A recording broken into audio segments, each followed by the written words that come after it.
Hello everyone, welcome back to my channel. चलिए शुरू करते हैं आज का पार्ट। लास्ट पार्ट में हमने देखा था कि विंग ने जियांग चैंग को बचाने के लिए अपने 2 टेल्स दे दिया था। एंड देन बाद में लंजा को पता चला कि इतने टाइम से विंग गुस्सू में ही था एंड वो अपना 2 टेल्स खो चुका है। ये सुन के लंजा बहुत ही वरीड हो गया, उससे बहुत बुरा लगा। एंड जब लंजा को रियलाइज़ हुआ कि इतने टाइम से विंग यहाँ पर था, सफ़र कर रहा था, पर स्टिल विंग ने लंजा को खबर नहीं दिया, तब लंजा को बहुत बुरा लग रहा था। उसे अंदर अंदर बहुत ही पेन हो रहा था। वो अपने रूम पे जाकर रो रहा था। इस तरफ जब विंग को पता चला जियांग चंग से कि लंजा को सब कुछ पता चल गया है, वो दौड़ के लंजा के पास आया उसके डोम में और उसने लंजा को रोते हुए देखा। एंड उस दिन से लंजा एंड विंग अलग नहीं हुए थे। विंग लंजा के डोम में ही रह रहा था एंड लंजा उसका केयर कर रहा था। बट लंजा विंग को जल्दी रिकवर करना चाहता था। इसके लिए लंजा को कुछ नॉलेज की ज़रूरत थी एंड वो नॉलेज लंजा को फुल एक्सेस लाइब्रेरी में नहीं मिल रहा था। तो लंजा अंकल के पास गया परमिशन मांगने के लिए, ताकि वो रिस्ट्रिक्टेड लाइब्रेरी में जा सके। अंकल ने लंजा को परमिशन दिया एंड चाबी भी दिया। एंड अंकल ने लंजा को ये भी कहा कि काम हो जाने के बाद लंजा लाइब्रेरी को लॉक करके बाहर निकले एंड कोई भी लंजा के साथ लाइब्रेरी के अंदर ना जाए। एंड रेस्ट्रिक्टेड लाइब्रेरी से लंजा को जो भी नॉलेज गेन होगा वो नॉलेज किसी और के साथ शेयर नहीं कर सकता। लंजा ने नोट किया एंड वो फाइनली रेस्ट्रिक्टेड लाइब्रेरी में पहुंच गया। वो हर एक बुक्स को पढ़ रहा था। हर एक बुक्स बहुत ही अलग थे एंड हर एक बुक्स बहुत ही नॉलेजेबल थे। बट लंजा को किसी भी बुक से उसका आंसर नहीं मिल रहा था। जो वो ढूंढ रहा था वो लंजा को नहीं मिल रहा था। उसने हर एक बुक को पढ़ लिया बट किसी भी बुक में लंजा का आंसर नहीं था। लंजा थक चुका था, अब वो गिव अप करने ही वाला था। तभी लंजा को एक शेल्फ दिखा जो बहुत ही पीछे था, छुपा हुआ था। उस शेल्फ में कुछ बुक्स थे जो कि शायद बहुत ही पुराने बुक्स थे।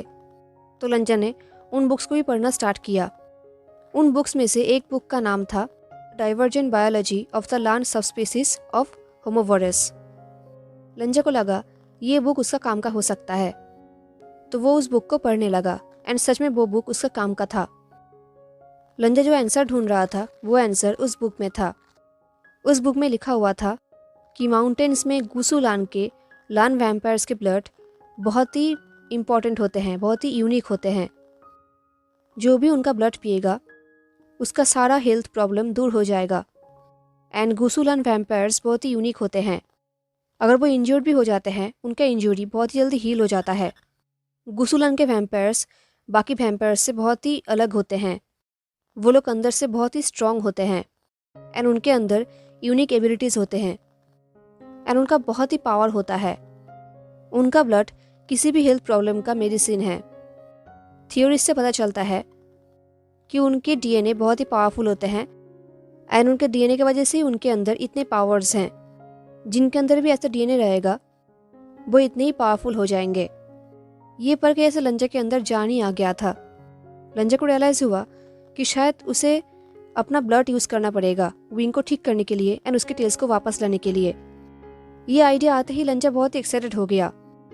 उसने बुक्स को अपनी जगह पर रखा एंड वो दौड़ के लाइब्रेरी के बाहर आ गया। देन वो दौड़ के अपने डोम पे भी आ गया। वो इतना एग्जॉस्टेड था कि डोम पे आते ही वो आउट ऑफ ब्रेथ हो गया था। उसे ऐसा देख के विंग ने कहा, लंजा क्या तुम ठीक? इससे पहले वो कुछ कह पाता, लंजा ने उसे किस करके साइलेंस कर दिया। लंजा विंग को बहुत ही ईगरली किस कर रहा था। फाइनली जब वो दोनों अलग हुए, विंग ने कहा, हे लंजा। ये सुनकर लंजा ने विंग की तरफ देखा एक्साइटेडली। ये देख के विंग कंफ्यूज्ड हो गया। विंग ने स्माइल करते हुए कहा, क्या हुआ, तुम इतने एक्साइटेड क्यों हो? ये सुनकर लंजा ने फिर से विंग के लिप में किस किया और कहा, आई थिंक मैंने एक सॉल्यूशन ढूंढ लिया है। ये सुनकर विंग ने कहा, क्या सच में? लंजा ने नोट किया। देन लंजा विंग के टेल्स को स्ट्रोक करने लगा एंड वो इमेजिन कर रहा था कि पूरी जिंदगी लंजा एंड विंग ऐसे ही एक साथ है। वो दोनों ऐसे ही एक साथ पूरे वर्ल्ड को एक्सप्लोर कर रहे हैं, हर दिन स्माइल कर रहे हैं, लाइफ के हर एक मोमेंट को एंजॉय कर रहे हैं एंड वो दोनों इमॉर्टल हो गए हैं। ये सोचते ही लंजा को बहुत अच्छा लग रहा था। वो इस लाइफ के लिए अब और वेट नहीं कर सकता। एंड तभी लंजा को याद आया कि इसका सॉल्यूशन इतना भी अच्छा नहीं है। शायद विंग को वो सॉल्यूशन अच्छा भी नहीं लगेगा। यही सोचते हुए लंजा ने विंग की तरफ देखा और कहा, विंग। वो सॉल्यूशन तुम्हारे लिए थोड़ा सा अनकम्फर्टेबल हो सकता है। ये सुन के विंग ने स्माइल किया और कहा, लंजा, मैं थोड़ा सा डिस्कम्फर्ट हैंडल कर सकता हूँ। एंड वैसे भी, ये बोल के विंग लंजा के लैप के ऊपर आया और कहा, मुझे बेटर फील करवाने के लिए तुम तो हो ही, है ना गग्गा। लंजा ने नोट किया एंड उसने विंग के वेस्ट को टाइटली पकड़ा और कहा, हमेशा के लिए। ये सुन के विंग ने स्माइल किया। देन विंग ने कहा, बट लनगा मेरे साथ बहुत ही मीन बिहेव कर रहे हैं। ये बोल के विंग ने पाउट किया और कहा, कितना टाइम हो गया है, बट लनगा ने मेरे साथ लविंग भी नहीं किया है। ये सुनते ही लंजा का पूरा बॉडी हॉट हो गया। लंजा सोच रहा था वो कितना शेमलेस है कि वो विंग के बातों से इतना हॉट फील कर रहा है। बट एनीवेज लंजा को अपने आप को कंट्रोल करना होगा।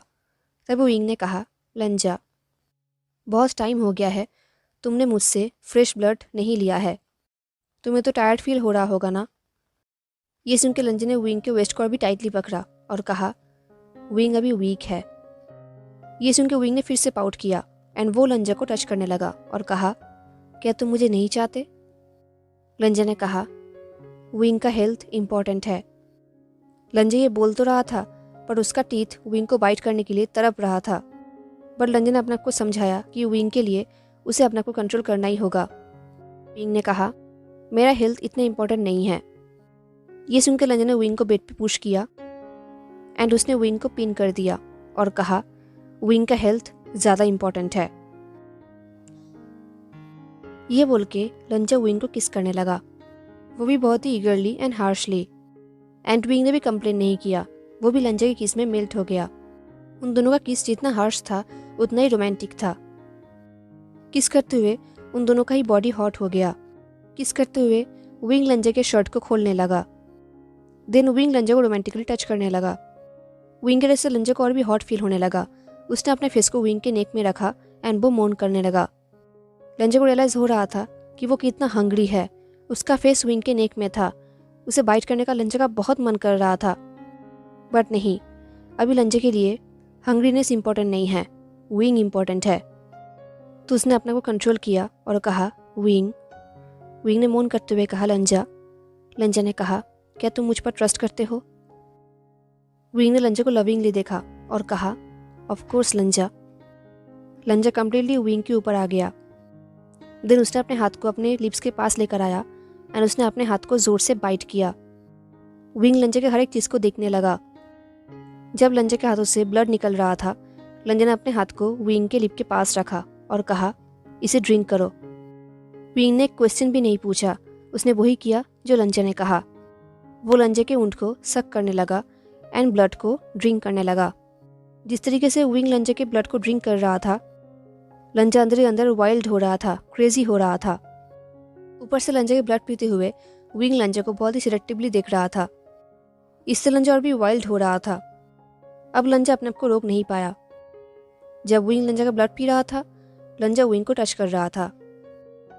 विंग मोन भी कर रहा था एंड ब्लड भी पी रहा था। धीरे धीरे लंजा का ऊँट क्लोज हो रहा था, क्योंकि लान वैम्पायर्स के ऊँट बहुत जल्दी रिकवर हो जाते हैं। लंजा रियलाइज कर पा रहा था कि उसका ऊँट क्लोज हो रहा है। बट अगर उसका ऊँट ऐसे ही जल्दी क्लोज हो जाएगा तो विंग को सही अमाउंट पे ब्लड नहीं मिलेगा। तो लंजा ने विंग को कहा, मुझे बाइट करो। एंड विंग ने वही किया। विंग एक फॉक्स है, उसका टीथ भी डेंजरस है। तो उसने अपने शार्प टीथ से लंजा के रिस्ट को बाइट किया। फिर लंजा के रिस्ट से ब्लड निकलने लगा एंड विंग उस ब्लड को पीने लगा। ब्लड पीने के बाद विंग ने कहा, लंजा, सच में तुम्हारा टेस्ट कितना अच्छा है। क्या सारे वैम्पायर्स का टेस्ट ऐसे ही होता है। इसका आंसर लंजा के पास नहीं था और न ही लंजा इसका आंसर देना चाहता था। बट विंग की बातें सुन के लंजा और भी हॉट फील करने लगा। तो उसने विंग को बेड पे पिन किया एंड वो उसे किस करने लगा एंड टच करने लगा। विंग ने भी अपने हाथों को लंजा के ऊपर रैप किया एंड उसे अपनी तरफ खींचा। अब लंजा का पूरा बॉडी वेट विंग के ऊपर था एंड वो दोनों एक दूसरे को इंटीमेटली टच करने लगे। कुछ टाइम बाद विंग ने कहा, लंजा, सच में लान ब्लड्स बहुत ही अजीब से होते हैं। क्या ये ब्लड ही तुम्हारे इनक्रेडिबल स्टेमिना का सीक्रेट है। ये सुनती लंजा के अंदर एक आइडिया आया। वो सोच रहा था, अगर उनका ये ब्लड उनके स्ट्रेंथ एंड इमोर्टलिटी का सोर्स है, तो इससे लंजा विंग के लिए बहुत कुछ कर सकता है। लंजा को अपना स्ट्रेंथ, अपना पावर विंग के अंदर ट्रांसफ़र करना होगा।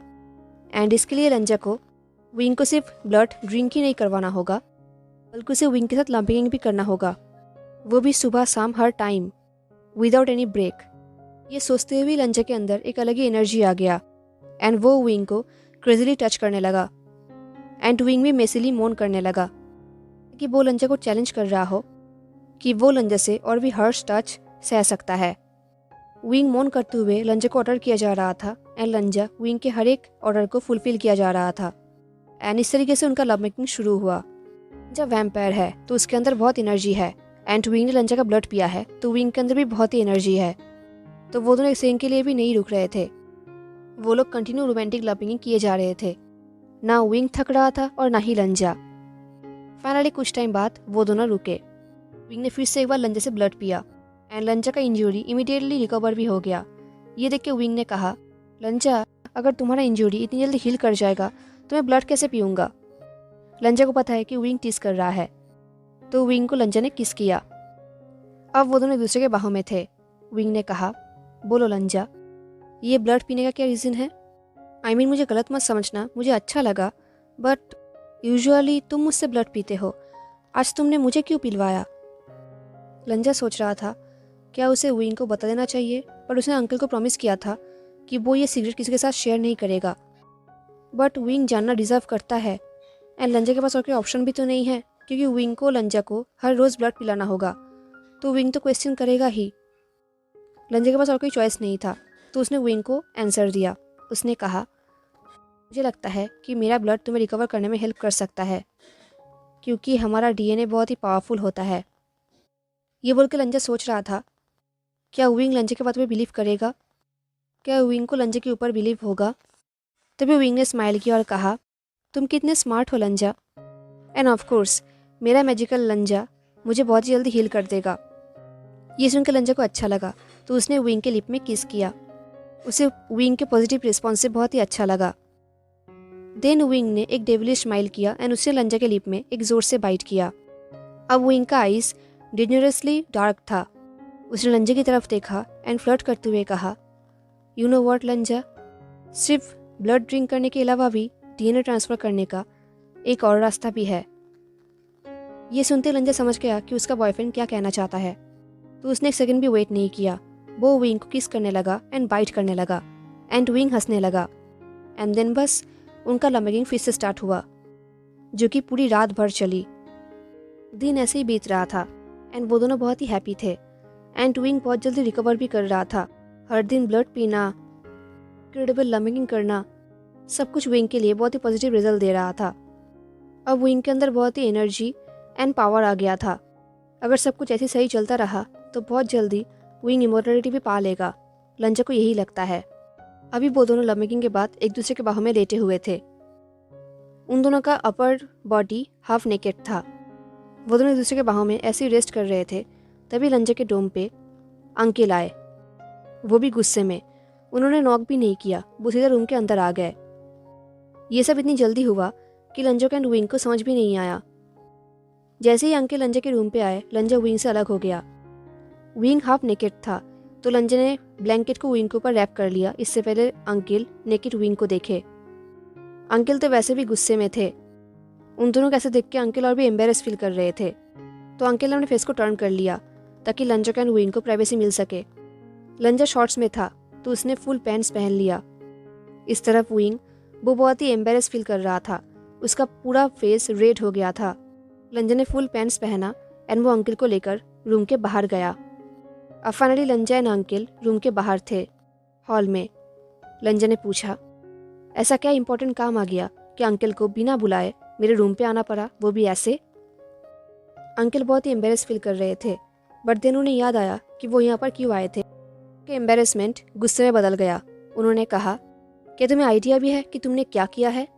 ये सुनकर लंजा कन्फ्यूज हो गया। उसने अपने हेड को शेक किया। अंकल ने कहा, क्लियरली मुझे जो नॉलेज चाहिए था वो तुम्हें मिल गया था एंड इसकी वजह से तुम बहुत एक्साइटेड हो गए थे। तुम इतना एक्साइटेड हो गए थे कि तुम रेस्ट्रिक्टेड रूम को लॉक किए बिना ही वहाँ से चले गए थे।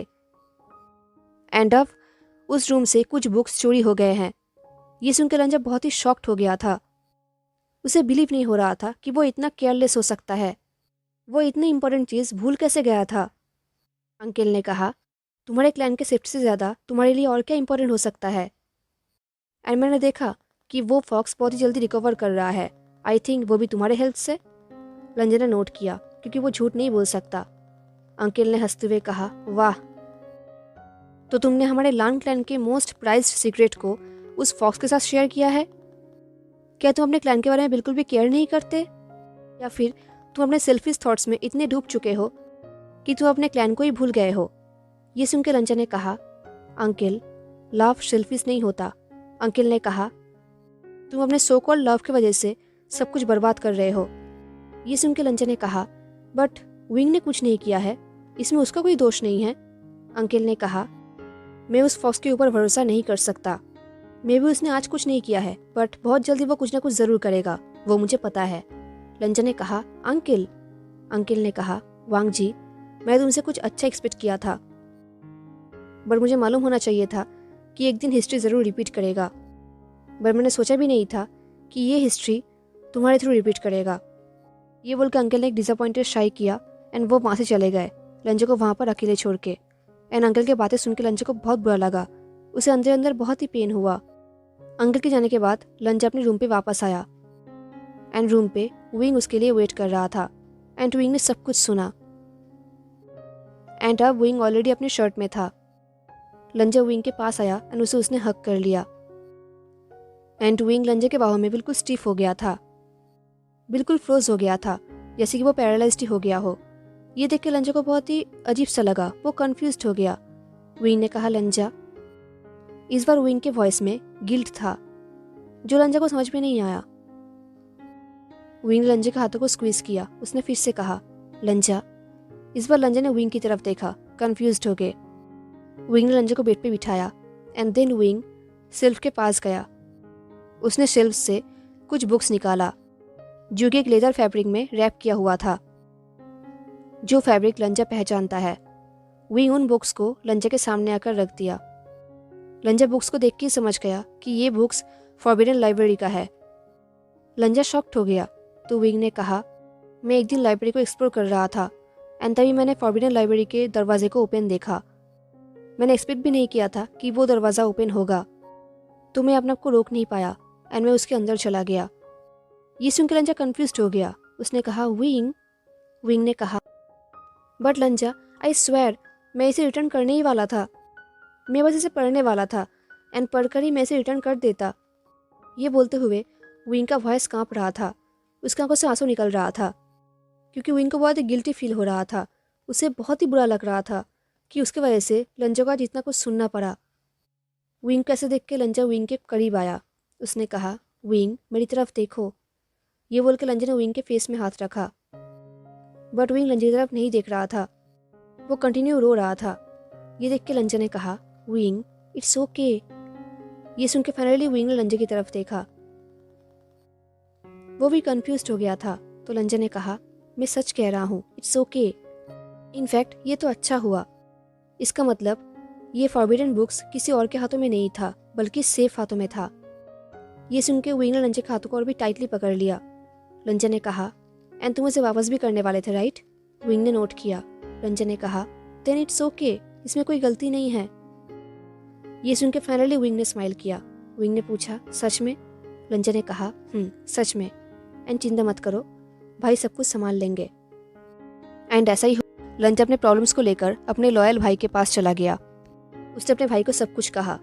एंड लंजा को पता है कि उसका भाई कितना लॉयल है उसके लिए। उसे पता है कि ज़ेबुजुन उसे डांटेंगे, पर ज़ेबुजुन उसका साथ नहीं छोड़ेंगे। एंड ऐसा ही हुआ। ज़ेबुजुन ने लंजा को डांटा, बट उन्होंने लंजा का साथ नहीं छोड़ा। पर ज़ेबुजुन ने कहा, वांग जी, क्या तुम्हें लगता है कि हम जो करने वाले हैं वो सही है? लंजा ने नोट किया, क्योंकि लंजा नहीं चाहता कि विंग को कोई भी पनिशमेंट मिले, वो भी इसके वजह से। ज़ेबुजुन ने कहा, बट जब अंकल को पता चलेगा तब ये बहुत ही बड़ा प्रॉब्लम हो जाएगा। लंजा ने कहा, मुझे ये रिस्क लेना ही होगा। ज़ेबुजुन ने कहा, बट अगर हमने तुम्हारे उस फॉक्स स्पिरिट को अभी नहीं रोका तो फिर से हिस्ट्री क्रिएट हो जाएगा। क्या तुम फिर से हिस्ट्री को फेस करना चाहोगे? ये सुन के लंजा कंफ्यूज्ड हो गया। वो ये सब बातें पहली बार सुन रहा था। उसे कुछ समझ में नहीं आ रहा था कि ज़ेबुजुन क्या कहने की कोशिश कर रहे हैं। अपने भाई को देखकर ज़ेबुचुन ने कहा, क्या तुम्हें पता भी है कि इतने सालों से हमारे माँ को लॉक क्यों किया गया था? ये सुनकर अंजना ने को शेक किया। ज़ेबुचुन ने शाई की और कहा, क्योंकि तुम बहुत ही छोटे थे, तुम्हें नहीं पता। हमारी माँ बहुत ही क्यूरियस रहती थी, बिल्कुल तुम्हारे फॉक्स बॉयफ्रेंड की तरह। उन्हें नॉलेज गेन करने का बहुत ही शौक था, तो ऐसे ही उन्होंने कुछ नॉलेज गेन किया जो उन्हें नहीं करना चाहिए था। उन्हें कुछ सीक्रेट पता चला जो उन्हें नहीं पता होना चाहिए था। ये सुनते लंजा शॉक्ड हो गया, उसके अंदर डर बढ़ गया। ज़ेबुचुन ने कहा, एंड जब लान एल्डर्स को पता चला तब उन्हें रियलाइज़ हुआ कि वो लोग हमारी माँ को ऐसे अकेले नहीं छोड़ सकते। हमारी माँ को बहुत इंफॉर्मेशन पता है, उन लोगों को कुछ करना ही होगा। तब हमारे पापा ने सबके सामने बेक किया था ताकि वो लोग हमारी माँ को जिंदा छोड़ दे, कुछ ना करे। ये सुनकर लंजा शॉक्ड हो गया। ज़ेबुचुन ने कहा, लान एल्डर्स ने हमारे पापा की बात सुनी, पर उन्होंने एक कंडीशन दिया कि हमारी माँ कोई भी इंफॉर्मेशन किसी और के साथ शेयर नहीं कर सकती, एंड इसके लिए हमारी माँ को पूरी ज़िंदगी के लिए लॉक किया गया। ये सुनकर रंजा को बिलीव नहीं हो रहा था, एंड वो ऐसे चीज़ें विंग के साथ सोच भी नहीं सकता। वो कहीं भी विंग को एक छोटे से हाउस में लॉक होते हुए नहीं देख सकता। विंग एक फ्री स्पिरिट है, वो विंग को ऐसे नहीं होने दे सकता, कभी भी नहीं। वो विंग के साथ ऐसे टॉर्चर कभी भी नहीं होने दे सकता। वो बार बार अपने आप को यही कह रहा था। लंजा ने फाइनली अपने भाई की तरफ देखा और कहा, ऐसा दिन कहीं भी नहीं आएगा, मैं प्रॉमिस करता हूँ। ज़ेबुचुन ने नोट किया। दिन ज़ेबुचुन और लंजा अंकल के पास गए। ज़ेबुचुन ने कहा कि वो बुक्स ज़ेबुचुन अपने साथ लेकर गए थे। लंजा ने उन बुक्स को अंकल के सामने रखा और कहा, मेरे नेग्लिजेंसी की वजह से I am really sorry, but हम थैंकफुल है कि ये बुक्स सेफ हाथों में था। ये सुन के अंकल ने ज़ेबुचुन की तरफ देखा, कंफ्यूज्ड हो गए। उन्होंने कहा, सिचेन, क्या ये सच है कि सच में ये बुक्स तुम्हारे पास थे? ज़ेबुचुन ने नोट किया एंड अपने हेड को झुका लिया, क्योंकि ज़ेबुचुन को पता है कि उनके फेस से अंकल को पता चल जाएगा। ज़ेबुचुन ने कहा, मैं लान हिस्ट्री के बारे में कुछ बुक्स पढ़ना चाहता था, तो इसलिए मैं कुछ बुक्स अपने साथ अपने रूम पे लेकर गया था। आई एम सॉरी, मेरी वजह से ये सब हुआ।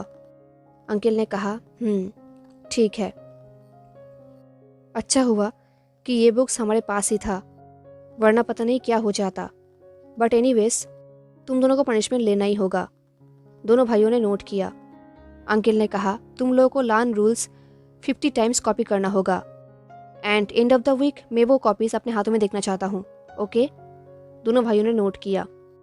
अंकल ने कहा, एंड इसके बाद से तुम लोग रेस्ट्रिक्टेड लाइब्रेरी में बैंड हो। दोनों भाइयों ने नोट किया। उन्हें पता था यही होने वाला है। अंकल ने कहा, एंड वांग जी, तुम एंड विविशियन अभी प्रोबेशन में हो, तुम दोनों के ऊपर नज़र रखा जाएगा। अगर हमने कोई भी गलती नोटिस किया तो तुम दोनों को पनिशमेंट मिलेगा। लंजा ने नोट किया एंड उसने अपने से प्रॉमिस किया कि वो विंग से रिक्वेस्ट करेगा कि जब तक उनके ऊपर नज़र रखा जाएगा तब तक विंग कोई भी गलती ना करे।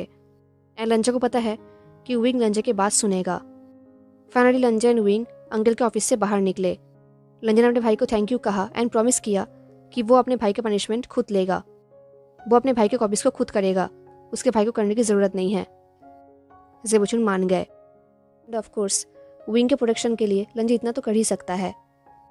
हेलो एवरीवन, तो कैसा लगा आपको आज का पार्ट ज़रूर बताना। मिलते हैं नेक्स्ट पार्ट में, तब तक के लिए take care, stay safe, bye.